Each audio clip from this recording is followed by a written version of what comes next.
So I wanted to kind of hit on, again, some of the supported devices that are going to be coming out for iOS 16. Now, iOS 16, in my opinion, hopefully is going to be one of the bigger updates of this year. We don't know for sure, but I'm hoping it's going to be that big update, probably even since iOS 14, that we've kind of needed. Now, because of that, and because of everything that's been rumored, it looks like the iPhone 6s, the iPhone 6s Plus, and the iPhone SE first generation are not going to be supported with this software. Now, if you've seen my other videos, you pretty much already know this, but if it's your first time, this is pretty much what's going to happen. And to be honest, it kind of makes sense, because with the iPhone 6 and the iPhone 6 Plus, which came out a year before the 6s and 6s Plus, those iPhones have been supported for so many years now, since iOS 12. So it's pretty crazy to me that Apple is still supporting these iPhones in the first place. So because of that, that is a massive thing to keep in mind. When you have something like the iPhone 6s, I would highly recommend you to go ahead and probably think about updating at some point. But here's the other thing. With the iPhone SE, it's actually pretty impressive how well this phone was kind of handling iOS 15 in my experience.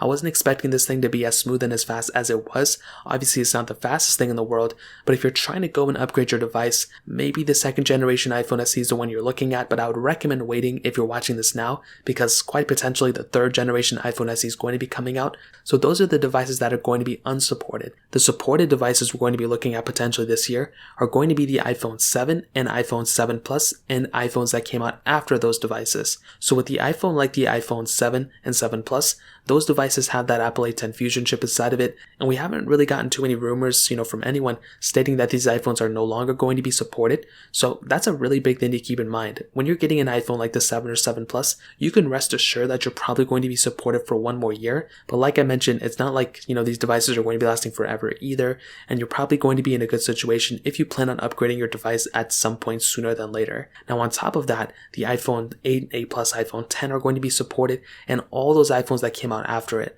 I'll make a separate video talking about iPadOS 16, but as far as we know, these are going to be the devices that are going to be supported on iOS 16. Now, to add a little bit more flavor to this video, I personally do think iOS 16 is going to be bringing some pretty big updates. I don't know exactly which updates they're going to be bringing, but if I had to guess, I'm really hoping split screen multitasking comes on, and I do think that some OLED specific features like an always on display could potentially come for these iPhones as well. Maybe some sort of, LED notification indicator, something like that. I'm not 100% too sure, but I do think this is going to be a really decent update, and I do think it's going to be a much bigger update than iOS 15. So that's pretty much it. Those are the main supported devices that we know of right now. If you guys have any other questions or anything like that, let me know in the comment section below. Hit the like button, that would mean so much, but definitely hit that subscribe button. More importantly than everything else, I love every single one of you guys. Hopefully I'll catch you guys in the next video. Peace out till then.